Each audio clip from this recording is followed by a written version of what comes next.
Hey guys, Legendary Grimlock here. Sorry I haven't been posting for the 2 days. I've been on vacation with my family, but today I got an interesting one for you guys. And as promised, I was going to do some Ark videos in between and some other, story content. But today we have the Sauroposeidon as I promised. This is my second creature on my voting list. All right, so I did the voting, did everything, and as you guys know, Dreadnoughtus is my number one, and this is my number two here, Sauroposeidon, the musical beast here.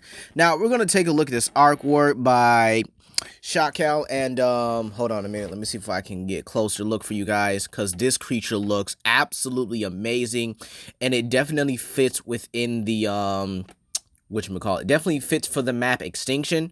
Now, the creator of this wants this creature in the sunken forest area, so you have to go, I believe it's like down below, and I think there's like gotchas, sarcos, maybe a couple capros down there. I haven't played Extinction in like excuse me. I haven't played Distinction in like a long time, so I really don't know. But this creature is absolutely breathtaking when it comes down to it. So this Sauroposeidon, or at least the Wild Dossier, and this is very creative, Sauroposeidon Rhythmos. I think Rhythmos, I'm trying to see. Yep, it's definitely Rhythmos. It's the largest inhabitant of the sunken forest. Of course, nowhere near the size of the forest titan, but hey, it's pretty close, right? Now, it's actually a rhythmic creature. What I mean by rhythmic creature, that it's based on music or based on boosting your team here, okay? Once domesticated, this creature actually is going to be, honestly, if this creature wins the vote, this creature will be one of the best partners to the U-Tyrannus of all time, because you can actually double boost your team. As a matter of fact, I actually think this should have been for, oh no, wait. It's too big. It wouldn't be able to work on the island. You know what? Maybe wait, nope, can't work there either. It's too big. You know what? Yeah, definitely Extinction. Extinction is the right map for this creature, because again, this is where you could actually use gigantic creatures, and I think that's one of the best things I love about the Ark community, is that they know their map pretty well. And this creature, and I think if you can combine this creature's boost roar with the U-Tyrannuses, and then the Mammoth's debuff roar. Most of y'all really don't use the Mammoth for boss battles all like that, but they have a debuff roar. But let's go over the abilities of this creature. Now, this creature has omnidirectional movement, something that sauropods in Ark really don't have, even the Titanosaur, so it can move front, back, and side to side. Which actually, matter of fact, considering this is based on music, this might be the electric slide dinosaur. I'm just saying. It might be the electric slide dinosaur. But anyway, this is actually pretty good, because omnidirectional movement is something that not a lot of creatures have. Even some flyers barely have it. All right, the Pteranodon barely has it. The Tapahara has it, which is great. And the Desmodus has it. But overall, most of the creatures here really don't have omnidirectional movement. And I kind of think that is a bad thing, because you do have a lot of creatures that, in all honesty, they should be moving more fluently, besides stepping and everything. But at the end of the day, I'm fine with that. I'm fine with that. But here's the taming method for the creature, right? So in order to tame it, which I find one of the most interesting ways possible, and this may incorporate maybe a new tool for Ark as well, is that you have to actually music battle the creature. Now, do I think Ark would do that? Maybe. They got to find a way to really appease everybody. Because let's be real, after the Yi, or supposed to be the Yi, but now it's the Yi Ling, came out, it was actually pretty tragic. I'm going to be honest with y'all. The Yi Ling or the Yi did not come out how it was supposed to. And I definitely think they should have worked on it better, or just stuck to the original idea. Or they should have just chose a different creature. Because at that point, I love the Yi, and I wish it was really the way it was. Because, I don't know, it just looks like a giant terror bird. Like, it's an oversized terror bird in my opinion. But in all honesty, it is what it is. Oh boy, they messed that up.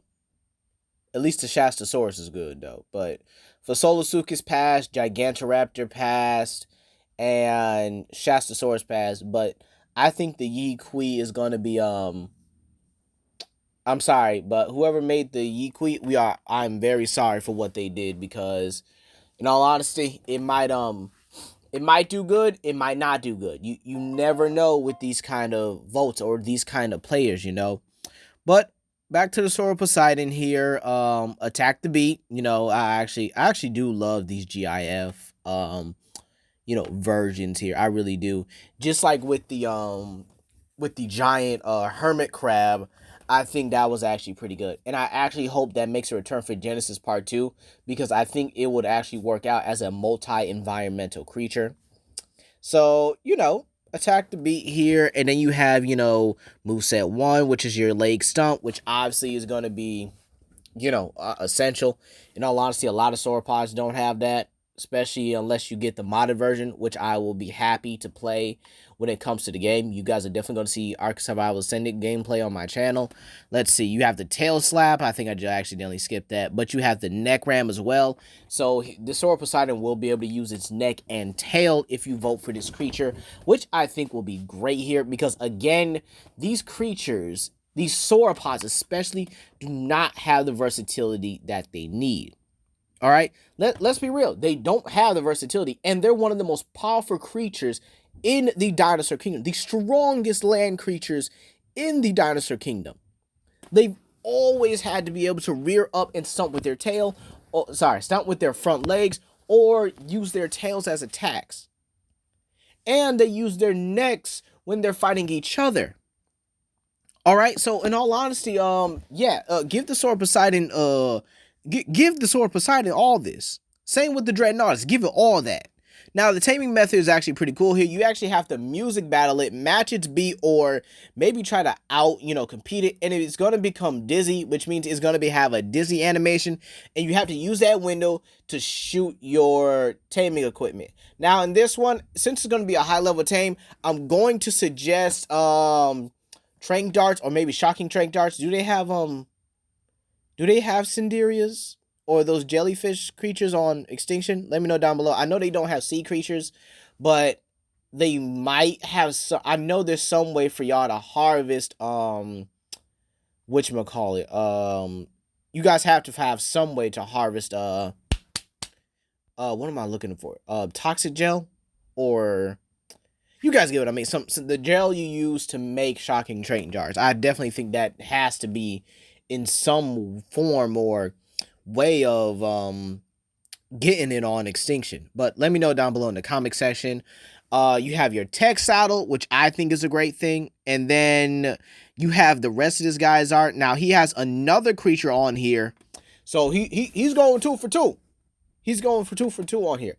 Now this one is the giant flying lizard, the Osmus, and this creature was actually supposed to be it's a giant flying lizard, which I think would actually be great as a game, as a mod as well. And he also made the Titanodrome Queen and the Armadillosuchus, which honestly was definitely my top.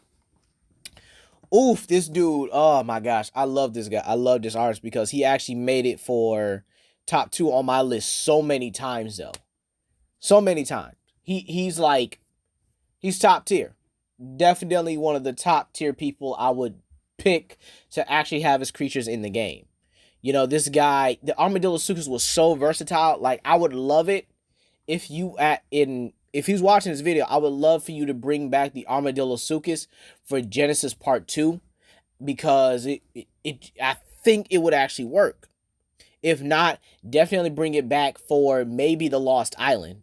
But please don't make your taming method complicated. I swear. You know what? That might be my next Ark video. I might be skipping the Hatzipopterus and the Darwinopterus just to do this. He also had the Ornithmegalonyx, which was my #1 vote. Oh, gosh. This guy is the GOAT. Like, I actually voted for the Ornithmegalonyx on Extinction. Sorry, not Extinction, Aberration. This was my #1 pick here because I thought another owl would be great. I think having a whole load of creatures would be great. You also have the Myrionox, which again would have been perfect. This was definitely my #3 vote for the center, but again, I really wanted that Shastasaurus. I really just wanted it. So I'm sorry. I really just wanted the sea creatures so badly because we haven't had any new sea creatures in for years since the like Pleurodon, and that sucker is trash. I said sucker. I said sucker. I'm sorry. If I cussed, I'm sorry, but I meant to say sucker. It's trash. The Myrianox as well would have actually been great. I do think, again, like I said earlier, we need more mammals for Ark. I will probably make a whole nother video on it just to be just to be thorough, but we need more mammals in Ark 2. All right? We really do. We really need a lot of mammals for Arc 2. And again, here's another animation of the Myrianox, or at least the prehistoric cheetah running. Or is it a prehistoric cheetah or a prehistoric puma? Is there a difference? I know there's a difference between a cheetah and puma, but is there species a difference? I know the Ascenonics and the Myrianox were both on the creature list here. So honestly, yeah. And in all honesty, man, I mean, oof. This creature is fantastic. All right. I think the Sauroposeidon in general would definitely shake things up. But I think it's definitely going to have competition with the Dreadnoughtus. I definitely think it's competition with the Dreadnoughtus. But I think the Dreadnoughtus slightly outdoes it because not only is it bigger, right? Yeah, I think it's bigger than the Sauroposeidon. I'm not sure. I really would like a size comparison between the two. But I think actually having the Dreadnoughtus as a whole land battle, like a land battleship, rather than the Titanosaur, which honestly is, I hate to say it, but the Titanosaur and the Giganotosaurus both suck. I definitely think there needs to be a paleo version of the Titanosaur, like a TOC paleo. But overall, yeah, that's honestly it. I definitely think this creature is definitely my second favorite. But anyway, that's gonna be all for today, you guys. Comment down below, like and subscribe and share with your friends. This is Legendary Grimlock, and I hope you guys have a blessed day. And be sure to go vote for those creatures. Peace.